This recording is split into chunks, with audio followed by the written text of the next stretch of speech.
ባለፉት 2 ሳምንታት ውስጥ 11 የአሜሪካ የጦር አውሮፕላኖችና ሄሊኮፕተሮችን ማውደሟ ኢራን በይፋ ገልጻለች። የኢራን አብዮታዊ ዘብ ቃል አቀባይ የሆኑት ጀነራል ሁሴን ሞሃቢ ከኢራኑ ተስኒም የዜና ወኪል ጋር በነበራቸው ቆይታ የኢራን ኃይሎች በቀጠናው በሚገኙ የአሜሪካ ወታደራዊ ጣቢያዎች ላይ መሬት ላይ አርፎ በነበሩ 11 የአሜሪካ የጦር አውሮፕላኖችና ሄሊኮፕተሮች ላይ ከፍተኛ ውድመትን ስለማድረሳቸው ገልጸዋል። ጥቃቶች የተፈጸሙት ከጁላይ 8 እስከ ጁላይ 22 እንደ አውሮፓውያን አቆጣጠር 2026 ማለትም ባለፉት 2 ሳምንታት ከታታይ ሳምንታት ውስጥ ነው። በዚህ መሰረትም በቃል አቀባዩ ጀነራል ሁሴን ሞሃቢ መረጃ መሰረት አንድ ኤፍ-15 የውጊያ ጀት፣ አንድ ፒ8 የባህር ላይ የቅኝት አይሮፕላን፣ አንድ ሲ-17 የወታደራዊ ማጓጓዣ አይሮፕላን፣ 8 የአየር ላይ ነዳጅ የሚሞሉ አይሮፕላኖች ወይም ኤሪያል ሪፊውሊንግ ኤርክራፍቶች እንዲሁም ደግሞ 17 የቅኝትና የውጊያ ድሮኖች በተወሰደባቸው የአጸፋ እርምጃ በገልፍ ሀገራት በነበሩ የተለያዩ የጦር ቤዞች ውስጥ ስለመውደማቸው አስታውቋል። በዚህ መሰረት ታዲያ ይህን የሚባል የአየር መከላከያ ስርዓት እንደሌላት የሚነገርላት ኢራን በመሬት ላይ ማውደም ወይም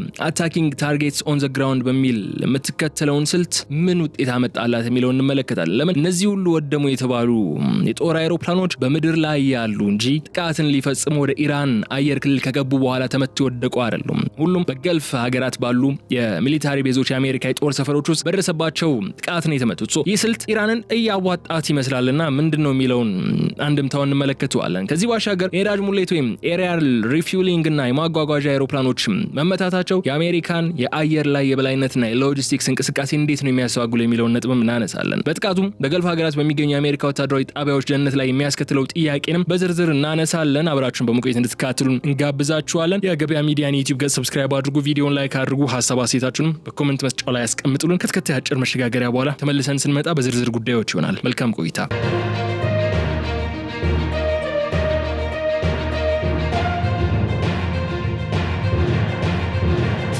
የኢራን እስላማዊ አብዮታዊ ዘብ ወይም IRGC ባወጣው ኦፊሻላዊ መግለጫ በቃል አቀባዩ ጀነራል ሐሰን ሞሃቢ በኩል ባወጣው መግለጫ ማለት ነው በኢራንና በአሜሪካ ኃይሎች መካከል ለ13 ቀናት ያህል በተካሄዱ ከፍተኛ የጥቃት ልውውጥ ወቅት 11 የአሜሪካ የጦር አይሮፕላኖችና ሄሊኮፕተሮች በመሬት ላይ ያሉ ሙሉ በሙሉ ተደምስሰዋል ብሏል። የድርጅቱ ቃል አቀባይ ብርጋዴር ጀነራል ሁሴን ሞሃቢ በሰጡት ይፋዊ ማብራሪያ ከጁላይ 8 እስከ ጁላይ 22 ባለው አጭር ጊዜ ውስጥ የተፈጸሙት እነዚህ ጥቃቶች በቀጠናው የሚገኙ የአሜሪካ ጦር ሰፈሮችን በቀጥታ ያማከሉና ከፍተኛ ውድመት ያደርሱ ስለመሆናቸው አንስቷል። ይህ መግለጫ የሁለቱን ሀገራት ወታደራዊ ፍልሚያ ወደ አዲስና አደገኛ ምዕራፍ የሚያሸጋግረው ይሆናል። አሜሪካ በቴህራን የምትከተለውን ወታደራዊ ስትራቴጂ በቀጠናው ያላትን የአየር ላይ የበላይነትና የጦር ሰፈሮቿ አንድነት በጽኑ ጥያቄ ውስጥ ሲከተም ታሪካዊ ክስተት ሆኖ ነው የተመዘገበው። በዚህ የ2 ሳምንታት ግጭት በሁለቱ ኃይሎች መካከል ከተደረጉ ቀደም ካሉ ወታደራዊ ፍልሚያዎች በይዘቱም ሆነ በስፋቱ ደግሞ ሙሉ በሙሉ የተለየ ባህሪ ያለው ነው ተብሏል። የኢራን ወታደራዊ አዛዦች ጥቃቱን ያቀናጁት በተመረጡ የአሜሪካ ስትራቴጂካዊ ኢላማዎች ላይ ሲሆን ዋና ዓላማውን ባህር ሰላጤው ሀገራት የሚገኙ የአሜሪካ የጦር ሰፈሮችና የአየር ኃይል ካምፖች እንዲሁም የረጅም ርቀት መከላከያ ስርዓቶች መስመር ማስያዝና ከአገልግሎት ውጭ ማድረግ ላይ እንደነበር ተነስቷል። የIRGC መግለጫ እንደሚጠቁመው ከሆነ ጥቃቱ የተፈጸመው አሜሪካ በፓኪስታን አዘጋጅነት የደረሰውን የእስላማባድ የመግባቢያ ሰነድ ውድቅ በማድረግ በኢራን ላይ አዳዲስ ወታደራዊ እርምጃዎችን መውሰዷን ተከትሎ ነው። ይህ የዲፕሎማሲ ስምምነት መፍረስ በቀጠናው የነበረውን ቀጥተኛ ያልሆነ ውጥረት ወደ ክፍት የጦርነት ቀጠና የለወጠው ሲሆን ቴህራንን በበኩሏ ቅድመ ዝግጅት አድርጋበት የነበረውን ሰፊ ወታደራዊ ዘመቻ እንድታስጀምር ምክንያት ሆኗል ተብሏል። በዚህ 2 ሳምንታት ውስጥ የተደረጉ ጥቃቶች የኢራን ሚሳኤልና የድሮን ቴክኖሎጂ ምን ያህል ማደጉንና የአሜሪካን ዘመናዊ ራዳር ኤሌክትሮኒክስ መከላከያ ስርዓቶችም ሰብረው የመግባት አቅማቸው በምን ያክል አቅም ከፍ እንዳለ ያሳየ ነበር። የዋሽንግተን ባለስልጣናትና የፔንታገን አዛዦች ለጥቃቱ የሰጡት ምላሽና ይፋ ያደረጉት የመረጃ መጠን ከቴህራን መግለጫዎች ጋር በእጅጉ የሚጋጭ ቢሆንም በመሬት ላይ የተመዘገቡት የውድመት ምስሎችና የመረጃ ምንጮች እንደሚያመላክቱት ግን በቀጠናው የሚገኙ የአሜሪካ አየር ኃይል ማረፊያዎችና የመሳሪያ መጋዘኖች ከባድ ጉዳት ስለማስተናገዳቸው ያሳዩናል። ይህ የሚያሳየው ደግሞ በመካከለኛው ምስራቅ ለብዙ 10 ዓመታት የነበረውን የአሜሪካ ወታደራዊ የመከላከልና የማጥቃት የበላይነት አሁን ላይ አዲስና ፈታኝ ከሆኑ ወታደራዊ ታክቲኮች ጋር እየተጋፈጠ መሆኑ ነው። ከዚህ ባሻገር የIRGC ቃል አቀባይ ብርጋዴር ጀነራል ሁሴን ሞሃቢ ይፋ ባደረጉት ወታደራዊ መረጃ መሰረት በኢራን የተቀናጁ የሚሳኤልና የድሮን ጥቃቶች በመሬት ላይ ያሉ ሙሉ በሙሉ ከተደመሰሱ ወይም ከወደሙ 11 የጦር አይሮፕላኖችና ሄሊኮፕተሮች መካከል እጅግ ከፍተኛ ስትራቴጂካዊ ዋጋ ያላቸው የአሜሪካ አየር ኃይል ንብረቶች ይገኙበታል። ከነዚህ ውስጥም በልዩ ጥበቃ ስር በሚገኘው ወታደራዊ መጠለያ ህንጻ ውስጥ የነበረ አንድ ኤፍ-15 የተዋጊ አይሮፕላን፣ የባህር ላይ ቅኝትና የሰርቬይ አደን ተልእኮችን የሚያከናውነው አንድ ፒ8 አይሮፕላን እንዲሁም ወታደራዊ ሎጂስቲክስ እንቅስቃሴ ውስጥ ትልቅ ድርሻ ያለውን አንድ C-17 ትልቅ የጭነት ማጓጓዣ አይሮፕላን በቀጥታ ጥቃት ደርሶባቸዋል ተብሏል። ከዚህ በተጨማሪ የአሜሪካ የጦር አይሮፕላኖች በወታደራዊ ክዋኔ ወቅት የአየር ላይ የነዳጅ እጥረት እንዳይገጥማቸውና ረጅም ርቀት እንዲበሩ የሚያስችሏቸውን 8 የአየር ላይ ነዳጅ የሚሞሉ አይሮፕላኖች መመታታቸውም ተረጋግጧል። እነዚህ የወደሙት ስትራቴጂካዊ የአየር ንብረቶች አሜሪካ በመካከለኛው ምስራቅ ቀጠና የምታደርገውን የአየር ላይ የበላይነት እንዲሁም የፈጣን ምላሽን የመስጠት አቅምም በከፍተኛ ደረጃ እንዲሽመደመድ ያደረጉ ስለመሆናቸው ወታደራዊ ተንታኞች ይናገራሉ። በተለይ 8 የአየር ላይ ነዳጅ መሙያ አይሮፕላኖች በአንድ ጀንበር ከጥቅም ውጭ ሆነዋል የሚለው መረጃ አሜሪካ በኢራን የአየር ክልል አቅራቢያ የሚገኙ አይሮፕላኖቿን በረራ እንድትገታ ወይም በእጅጉ እንድትቀንስ ያስገዳታል። ከተደመሰሱት ወይም ጥቃት ከደረሰባቸው አይሮፕላኖች በተጨማሪ ደግሞ 17 የአሜሪካ የላቁ የስለላና የውጊያ ድሮኖች በዚሁ ጥቃት መመታታቸውም ከቴህራን የወጡ መረጃዎች ያሳያሉ። እነዚህ 17 ሰው አልባ አይሮፕላኖች መካከል ደግሞ 8ቱ አዲስ ተገዝተው ወደ ቀጠናው የገቡና ከማሸጊያ ካርቶናቸው እንኳን ያልወጡ እንደነበሩ ነው እየገለጹ ያሉ። ይህ የኢራን የክትትልና የደህንነት መረጃ መዋቅር ምን ያህል ወደ አሜሪካ የጦር ሰፈሮች ውስጥ በጥልቀት ዘልቆ ስለመግባቱም የሚያሳይ ነው። የኢራን ጦር እነዚህን አይሮፕላኖችና ድሮኖች የደመሰሰው ወይም ያጠቃው አሜሪካውያን በሚጠቀሙባቸው የጦር ሰፈሮች ውስጥ አይሮፕላኖቹ ቆመው ወይም ለጥገናና ለነዳጅ ሙሌት ዝግጅት በማድረግ ላይ በነበሩበት ወቅቶች ስለመሆኑም ተነስቷል። ይህ በመሬት ላይ ያሉ የማጥቃት ታክቲክ ደግሞ አሜሪካ የቱንም ያህል የላቀ አየር ተዋጊ አይሮፕላን ቢኖራትም በመሬት ላይ የሚገኙ የጦር ሰፈሮቿና አየር ማረፊያዎቿ ለኢራን ትክክለኛ ኢላማ ሚሳኤሎች ተጋላጭ መሆናቸውን ያረጋገጠ ክስተት ሆኗል። በዚህ ምክንያት ነው አሜሪካ በቀጠናው የምታካሄደውን የቅኝት የመረጃ ስብሰባና የአየር ጥቃት አቅሟ በከፍተኛ መጠን እንደተሟጠጠ ዋና ማረጋገጫ ተደርጎ እየተወሰደ የሚገኘው። ከዚህ ባሻገር የአይአርጂሲ ቃል አቀባይ ጀነራል ሁሴን ሞሃቢ ይፋ ባደረጉት ወታደራዊ መረጃ መሰረት በኢራን ሚሳኤሎችና ድሮኖች ከተደመሰሱት የአሜሪካ ወታደራዊ ንብረቶች መካከል በዋናነት የመከላከያ ጋሻና የመረጃ አውታር የሆኑት የኤሌክትሮኒክስ ስርዓቶች እንደሚገኙበት ተነስቷል። በዚህ ረገድ 9 የአዛዥነትና የቁጥጥር ማዕከላት፣ 5 የሳተላይት የመገናኛ ስርዓቶች እንዲሁም 6 የላቁ የፓትሪዮት የአየር መከላከያ ራዳሮች ሙሉ በሙሉ ተደምስሰዋል ብሏል። ከነዚህ በተጨማሪ 3 የአየርና የባህር ላይ ቅኝት ራዳሮች፣ 8 የቅድመ ማስጠንቀቂያ ራዳሮች፣ 7 የአየር ላይ ሚሳኤል መከላከያ ራዳሮችና 5 የኤሌክትሮኒክስ ቦታ ማወቂያ ራዳሮች ተመተዋል ሲሉ ነው ከቴህራን ይፋዊ መግለጫ ያረጋገጡት። 2 ረጅም ርቀት የሚሸፍኑ የኤሌክትሮኒክስ ስርዓቶችና 1 የታክቲካል ራዳር ኮምፕሌክስም በተመሳሳይ ሁኔታ ከጥቅም ውጭ የሚያደርግ ጥቃትን ሰንዝረናል ብለዋል ሁሴን ሞሃቢ። እነዚህ የተደመሰሱት የራዳርና የመገናኛ ስርዓቶች አሜሪካ በቀጠናው ያሏትን የጦር ሰፈሮችና ወታደራዊ ንብረቶች ከጥቃት የመጠበቅ አቅሟንም በከፍተኛ ደረጃ ያዳከሙት እንደሆነ ወታደራዊ ተንታኞች አሁን በመናገር ላይ ይገኛሉ። በተለይ የፓትሪዮት የአየር መከላከያ ስርዓት ራዳሮች መመታታቸው አሜሪካ ከኢራን የሚሰነዘሩባትን ተከታታይ ሚሳኤልና የድሮን ማዕበሎች ቀድሞ የመለየትና አየር ላይ የማክሸፍ አቅሟ ሙሉ በሙሉ ሊባል በሚችል ደረጃ እንዲሽመደመድ የሚያደርግ አቅምን አለው። የኢራን ጥቃት ኢላማ የአሜሪካን የአየር መከላከያ ስርዓቶችና አይንና ጆሮ የሆኑትን ራዳሮችን አስቀድሞ በመምታት ለቀጣይ ጥቃቶች መንገዱ ክፍት ማድረግ እንደነበር ከድርጊቱ ቅደም ተከተል መረዳት ይቻላል። ይህ በላቁ የኤሌክትሮኒክስና የራዳር ስርዓቶች ላይ የደረሰው የጎላ ውድመት አሜሪካም በፋርስ ባህረ ሰላጤ ቀጠና የገነባቸውን የዲጂታልና የደህንነት ጋሻ የሰበረ ክስተት መሆኑን የሚመዘገበው የኢራን ጦር ያከናወነው የተቀናጀ የአሜሪካን ስትራቴጂካዊ ጦር መሳሪያዎችን የማስወገድ ሂደት አሜሪካን የሚጠቀሙባቸውን የሳተላይት መገናኛዎችና የቦታ ማወቂያ መሳሪያዎች በመምታት የትዕዛዝ ማስተላለፍ ሂደቱን በማስተዋወር ረገድም ከፍተኛ ስኬትን ያስመዘገበው ነው ተወስዷል። በእነዚህ ውድመቶች ምክንያትም በባህረ ሰላጤው ሀገራት የሚገኙ የአሜሪካ የጦር ሰፈሮች ለቀጣይ ሚሳኤል ጥቃቶች የተበለጠ ተጋላጭ እንደሆኑ ማረጋገጫ የተገኘ ሲሆን ቴህራን ወታደራዊ ታክቲኳ ምን ያህል በስትራቴጂካዊ ጥናት ላይ የተመሰረተ እንደነበርም ከፍተኛ ማረጋገጫ የሰጠ ጉዳይ ሆኖ አልፏል።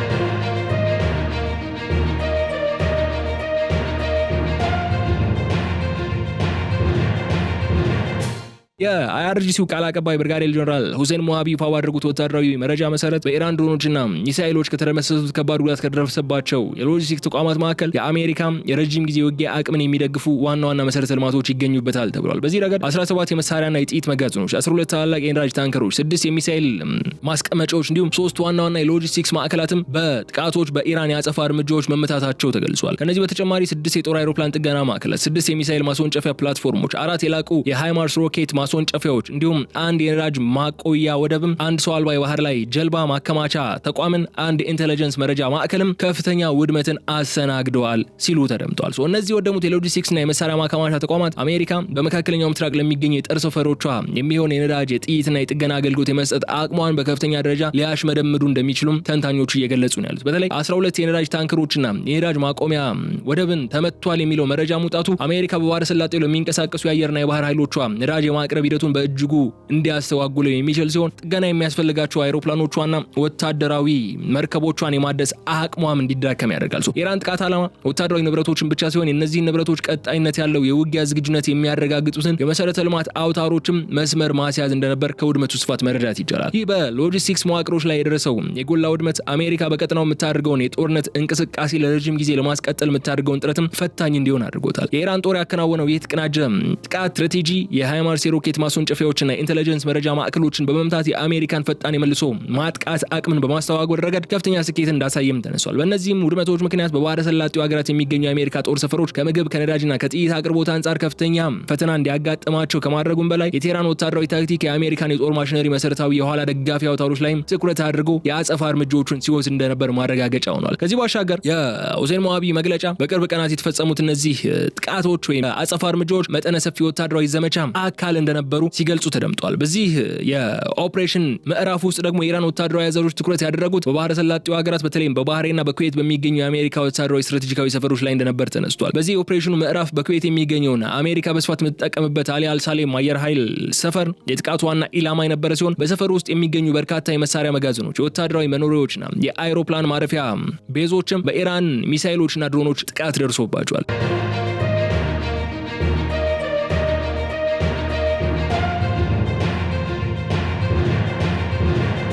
እነዚህ በባህሬንና በኩዌት የሚገኙ የአሜሪካ ጦር ሰፈሮች መመታታቸው አሜሪካ በፋርስ ባህረ ሰላጤ ቀጠና የገነባቸውን የደህንነትና የወታደራዊ የበላይነት መዋቅርም በቀጥታ ያናጋ ክስተት ሆኖ ነው የተመዘገበው። በተለይ በኩዌት የሚገኘው አሊ አልሳሌም አየር ኃይል ሰፈር ለአሜሪካ አየር ኃይል እንቅስቃሴና ለሎጂስቲክስ ማከፋፈያነት የሚያገለግል ቁልፍ ማዕከል በመሆኑ እዚያ ላይ የደረሰው ውድመትና ሌሎች ጥቃቶች የአሜሪካን ቀጥተኛ የጦርነት እንቅስቃሴ በከፍተኛ ደረጃ እንዲስተዋጎል የሚያደርግ ነው። የኢራን ጦር ያከናወነው ይህ የተቀናጀ ጥቃት አሜሪካውያን ከቀጠናው ሀገራት ጋር ያላቸውን ወታደራዊ ትብብርና የጦር ሰፈሮቻቸውን የመጠበቅ አቅምም በጽኑ ጥያቄዎች ተከትቶ ሲሆን በቀጠናው የሚገኙ የአሜሪካ አጋሮችም ስጋታቸው እንዲጨምር አድርጓል። ይህ የኢራን ኦፕሬሽን በኦፕሬሽኑ ስር የተፈጸመው ስትራቴጂካዊ ጥቃት የኢራን ሚሳኤሎች በባህረ ሰላጤው በሚገኙ የትኞቹም የአሜሪካ የጦር ሰፈሮች ላይ በትክክለኛነት የማረፍ አቅም እንዳላቸውም ያረጋገጠ ሆኖ አልፏል። የኢራን አብዮታዊ ዘብ የዋሽንግተን ወታደራዊ እንቅስቃሴ አቅጣጫን በመገመት ያከናወነው ይህ እርምጃ ባህሬንና በኩዌት የሚገኘውን የአሜሪካ የጦር ኃይል ከባድ ድንጋጤ ውስጥ የከተተ ሲሆን የወታደራዊ አዛዦችም የጦር ሰፈሮቹን ሙሉ በሙሉ ወደ መከላከያ ሁኔታ እንዲቀየሩና እንቅስቃሴያቸውን እንዲያቅቡ ያስገደደ እንደነበርም ተነስቷል። ከዚህ ባሻገር አብዮታዊ ዘቡ በይፋ ባጋራው መግለጫ ላይ አሜሪካ በፓኪስታን አደራዳሪነት የደረሰውን የእስላማባድ የመግባቢያ ሰነድ ውድቅ አድርጋ በፈጸመችው ጥቃት ምክንያት በተወሰደው የመልሶ ማጥቃት እርምጃ ከመቶዎች የሚቆጠሩ የአሜሪካ ወታደሮች ላይ ጥቃት ስለመድረሱ ያነሳሉ። የኢራን ወታደራዊ አዛዦች እንደሚሉት ከሆነ የኢራን ድሮኖችና ሚሳኤሎች አሜሪካውያን ሰፍረውባቸው የነበሩ 8 ዋና ዋና ስትራቴጂካዊ ቦታዎችን በጽኑ የመቱ ሲሆን በአንድ ወታደራዊ ሰፈር ውስጥ ብቻ የሚገኙ 20 ያህል ወታደራዊ መኖሪያ መጠለያዎች እንዲደበደቡ ተደርገዋል ነው ያሉት። ጀነራል ሞሃቢ የአሜሪካ መከላከያ ሚኒስትር የሚያወጣቸው የጉዳት መግለጫዎች ፍጹም ውሸት ናቸው ሲሉ ያጣጣሉ ሲሆን ዋሽንግተን የእውነተኛውን የሰው ኃይል ውድመት ወይም ሞት መጠን ከራሱ ህዝብና ከዓለም አቀፉ ማህበረሰብ ለመሸሸግ እየሞከረች ስለሆነ ነው እንጂ በዚህ የጦርነት ሂደት ላይ የሞቱት አሜሪካውያን ወታደሮች ቁጥር ምናልባትም በመቶዎች ሊሆን ይችላል የሚልን ከባድ ወቀሳን አቅርበዋል። በሌላ በኩል ከአሜሪካ መከላከያ ሚኒስትር ወይም ከፔንታጎን በኩል የሚወጡት ዘገባዎች ከቴህራን መግለጫዎች ጋር በእጅጉ የተራራቁና ሙሉ በሙሉ የሚቃረኑ ሆኖ እናገኛቸዋለን። የፔንታጎን ባለስልጣናት ባለፉት 2 ሳምንታት ግጭት ውስጥ የተጎዱት አሜሪካውያን ወታደሮች ቁጥር 100 ገደማ እንደሆነና ግጭቱ ከተጀመረ ወዲህ ህይወታቸው ያጡት ወታደሮች ቁጥር ከ18 እንደማይበልጥ ነው የሚገልጹት። ነገር ግን ገለልተኛ ወታደራዊ ተንታኞችና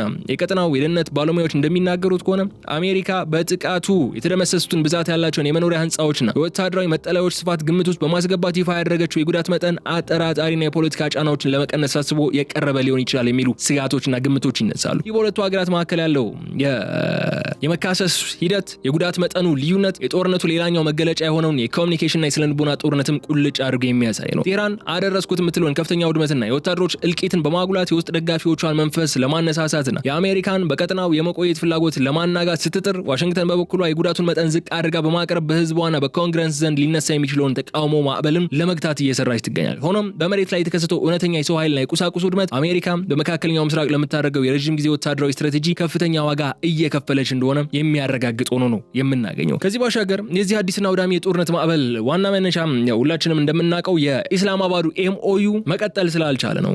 አሜሪካ ኢራን በሆርሙዝ ላይ ጥቃት መክፈቷ ተከትሎ ነው ኤምኦዩ የፈረሰ ትላለች። ኢራን ደግሞ አሜሪካ ነች ኤምኦዩን ቀድማ ያፈረሰችው ትላለች። ግን ዋነኛው ለዚህ ዙር አውዳሚው ጦርነት መነሻ አሜሪካና ኢራን በፓኪስታን አዘጋጅነትና አጋጅነት በሁለቱ ሀገራት መካከል የተደረሰውን የኢስላማባዱ የመግባቢያ ሰነድና ዲፕሎማሲያዊ ንግግሮች ውድቅ አድርገው ወታደራዊና ፖለቲካዊ እርምጃዎችን ለመውሰድ በመምረጣቸው ነው። ዋሽንግተን ያንን የሰላም ስምምነት በመግፋት በኢራን ላይ ወታደራዊ ጥቃቶች እንደገና ለመሰንዘር ያቀረበችው ዋነኛው ምክንያት በዓለም አቀፍ የነዳጅ ንግድ መስመር ውስጥ እጅግ ወሳኝ በሆነው የሆርሙዝ ሰርጥ በኩል የባህር ላይ መርከቦች ነፃ እንቅስቃሴን ለማረጋገጥ የሚል ሽፋን ነበረው። ኢራን በበኩሏ በቀጠናው አቅራቢያ የሚገኙ የውጭ ሀገራት የጦር መርከቦችና ንብረቶች ላይ የምታደርገውን የክትትልና የቁጥጥር እርምጃን በማጠናከር አሜሪካንን እንቅስቃሴ እንደ ቀጥተኛ ስጋት በመቁጠር የራሷን ወታደራዊ አማራጮች ወደ ማንቀሳቀስ እንዳመራች ታነሳለች። ትገኛለች። ይህ በዲፕሎማሲያዊ መድረክ የተከሰተው ውድቀት በስትራቴጂካዊ ሆርሙዝ ሰርጥ ላይ ያለውን ውጥረት ወዲያውኑ ወደ ከፍተኛ ደረጃና ከፍተኛ ግጭት እንዲለወጥ አድርጓል። በዓለም አቀፍ ደረጃ ከሚጓጓዘው የነዳጅ ምርት ውስጥ ከፍተኛውን ድርሻ የሚያልፍበት ይኸው ጠባብ የባህር መስመር አሜሪካ የአየርና የባህር ኃይሏን በማንቀሳቀስ የቴህራንን ተጽዕኖ ለመቀነስ በሞከረችበት ወቅት ትልቅ የፍልሚያ ስፍራ ለመሆን በቅቷል። ኢራን የአሜሪካን ጥቃት እንደ ቀጥተኛ የወረራ እንቅስቃሴን በመቁጠር በባህረ ሰላጤውና በዙሪያዋ በሚገኙ ሀገራት ላይ የተካሄዱትን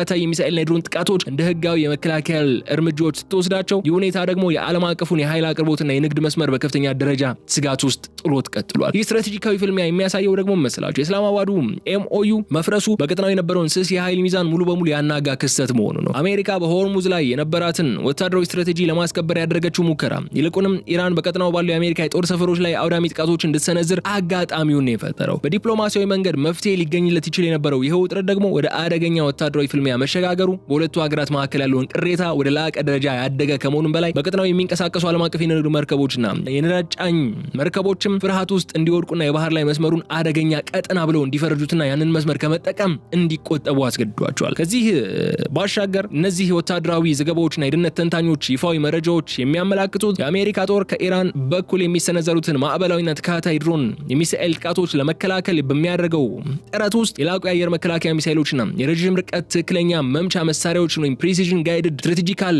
ኢኩፕመንቶችን እጥረት አጋጥሞታል።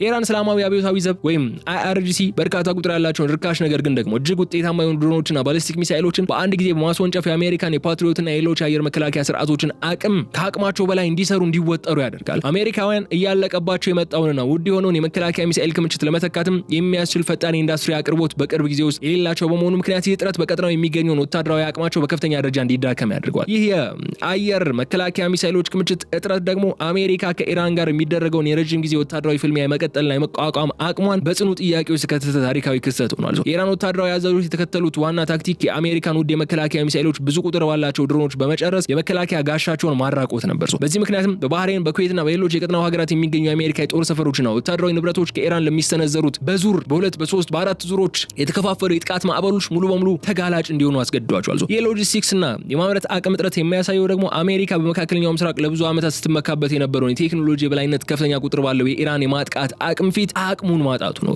ዋሽንግተን በቀጠናው ያላትን በርካታ የጦር ሰፈሮችና የባህር ኃይል መርከቦች በአንድ ጊዜ ጥበቃ የመስጠት አቅሟ የተሸረሸረ መምጣቱ የወታደራዊ አዛዦችን ቀጣይ እርምጃዎች በእጅጉ ያደገውና ውሳኔዎቻቸውን የተገደቡ እንዲሆን ያደረገበት ዋና ምክንያት ሆኖ እንዲመዘገብ አድርጓል። ከዚህ አለፍ ሲል ደግሞ የሲቪል መሰረተ ልማቶች ጥቃትና የቀጠናው ስትራቴጂካዊ ውጥረትን የተመለከቱ ጉዳዮች ማንሳት ግድ ይለናል። የመረጃ ምንጮችና ይፋዊ ዘገባዎች ያረጋግጡት እንዳሉት አሁን የአሜሪካ ወታደራዊ ኃይሎች በሌሊት በፈጸሟቸው የተለያዩ የአየርና የሚሳኤል ጥቃቶች በኢራን ውስጥ የሚገኙ አበይት የሲቪል መሰረተ ልማቶችን ኢላማ አድርገው እንደነበር የምናስታውሰው ጉዳይ ነው። ከተመቱ ተቋማት መካከል የመገናኛ አውታሮች የሆኑት የቴሌኮሙኒኬሽን ማዕከላት፣ የሀገራዊ እንቅስቃሴን የሚያገናኙ ዋና ዋና ድልድዮችና ለህዝብ አገልግሎት የሚሰጡ የንጹህ መጠጥ ውሃ ማጣሪያ ጣቢያዎች ይገኙበታል። በእነዚህ መሰረተ ልማቶች ላይ የተፈጸሙት ጥቃቶች ምክንያትም በኢራን ውስጥ 55 ንጹሃን ዜጎች ህይወታቸው ያለፈ ሲሆን ከ600 በላይ ሰዎች ደግሞ ከባድና መካከለኛ የአካል ጉዳት አስተናግደው ወደ ሕክምና ማዕከላት ስለመወሰዳቸው ሪፖርቶች ያሳያሉ። ይህ በአሜሪካ በኩል በሲቪል ተቋማት ላይ የተፈጸመው ጥቃት ግጭቱ ከመደበኛ ወታደራዊ ፍልሚያ ወጥቶ ወደ ሰፊ የኢኮኖሚና የህዝብ መሰረተ ልማት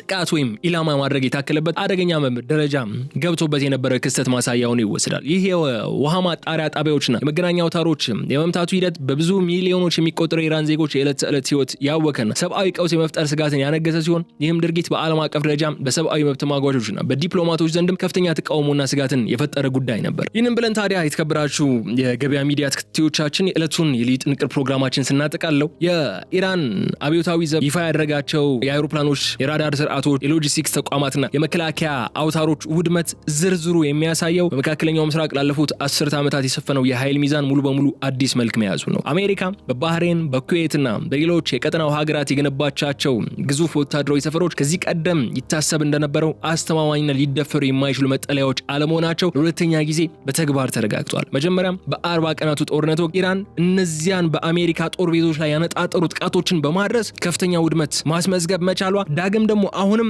እሱን ማድረግ መቻሏ እነዚህ የጦር ቀጠናዎች እንደ ድሮ እንደሚታሰቡ የማይደፈሩ አካባቢዎች አይደሉም። ያ ተረጋግጧል። ቴህራን የላቁ ድሮኖችና ትክክለኛ ቦታውን ለይተው መምታት የሚችሉ ባሊስቲክ ሚሳኤሎቿን በመጠቀም የተኛውንም የአሜሪካን ወታደራዊ ኢላማ ሰብራ መምታት እንደምትችል የአቅም እንዳላት ማሳየቷ ዋሽንግተን በቀጠናው ያላትን መዋቅራዊ የጦር አደረጃጀትና የደህንነት ስትራቴጂ ሙሉ በሙሉ እንድትከልስ የሚያስገድድ ዳግም እንድትገመግመው የሚያደርግ ታሪካዊ ምዕራፍ ነው የተፈጠረው። የወታደራዊ አቅም መናጋት በዓለም አቀፉ የፖለቲካና የኢኮኖሚ ምህዳር ላይ የሚያሳድረው ተጽዕኖ እጅግ የጎላና የላቀ ነው። በዓለም አቀፍ ደረጃ ከፍተኛ የነዳጅና የተፈጥሮ ጋዝ ንግድ የሚያልፍበት የሆርሙዝ ሰርጥና የፋርስ ባህረ ሰላጤ ውሃማ አካል አሁን ባለው የጦርነት ስጋት ምክንያት ለትራንስፖርት እጅግ አደገኛ ቀጠና ሆኗል። ይህ ሁኔታ በዓለም አቀፍ ደረጃ የነዳጅ ዋጋ በከፍተኛ ሁኔታ እንዲያሻቅብ፣ የባህር ላይ ኤክስፖርትና ኢምፖርት ወጪዎች እንዲያድጉ እንዲሁም የዓለም አቀፍ የአቅርቦት ሰንሰለት እንዲስተዋጎል ያደረገ ሲሆን ይህም በበርካታ ሀገራት የከፋ ኢኮኖሚ ድንጋጤን አስከትሏል። ከዚህ በተጨማሪ በቀጠናው የሚገኙ የአሜሪካ ሀገሮችና የባህረ ሰላጤው ሀገራት ከዋሽንግተን ጋር ባላቸው ወታደራዊ ወዳጅነት ምክንያት የጥቃት ኢላማ በመሆናቸው ምክንያት ሌላ ሀሳብን እንዲያጤኑ አስገድዷቸዋል። የአሜሪካ የአየር መከላከያ ስርዓቶች የራሷን የጦር ሰፈሮችና አይሮፕላኖችን እንኳን ሙሉ በሙሉ መጠበቅ ካልቻሉ እነዚህ ሀገራት በገዛ ግዛታቸው ላይ የአሜሪካን ጦር ማስተናገዳቸው ለኢራን ጥቃት የበለጠ ተጋላጭ ነው የሚያደርጋቸው እንጂ የአሜሪካን ከለላ የሚያስገኝላቸው እንዳልሆነ ወደ መረዳት እያመሩ ነው ያሉ። የአዲስ ሁኔታ በቀጠናው ያሉ ዲፕሎማሲያዊ ግንኙነቶችን እንደገና የሚያዋቅር ሲሆን የኢራንን የቀጠናው የበላይነትና የድርድር አቅምም በከፍተኛ ደረጃ ከፍ ያደረገ ክስተት ሆኖ ይመዘገባል። በማጠቃለያው ላይ ግን የተከበራችሁ ገበያ ሚዲያ ተከታታዮቻችን ይህ የሁለት ሳምንታት ፍልሚያ በአሜሪካና በኢራን መካከል የሚደረግ የሁለትዮሽ ግጭት ብቻ ሲሆን የመካከለኛው ምስራቅን የወደፊት ስትራቴጂካዊ ካርታ ይበልጥ አውዳሚ ክስተት ያደረገ ሆኖ እናገኘዋለን። አሜሪካ በሲቪል መሰረተ ልማቶች ላይ የምትፈጽማቸው ጥቃቶችና የደረሰው የሰው ኃይል ውድመት የቴህራንን መልሶ የማጥቃት ፍላጎት የበለጠ ያቀጣጠለው በመሆኑ ምክንያት ግጭቱ ተዛማጅና ሰፊ የቀጠናውን ጦርነት ሆኖ የማደግ ዕድሉ አሁንም እጅግ ከፍተኛ ነው። ምንም እንኳን ለአፍታ ጋብ ብሎ ያለ ቢሆንም ማለት ነው። ዓለም አቀፉ ማህበረሰብ፣ የተባበሩት መንግስታት ድርጅትና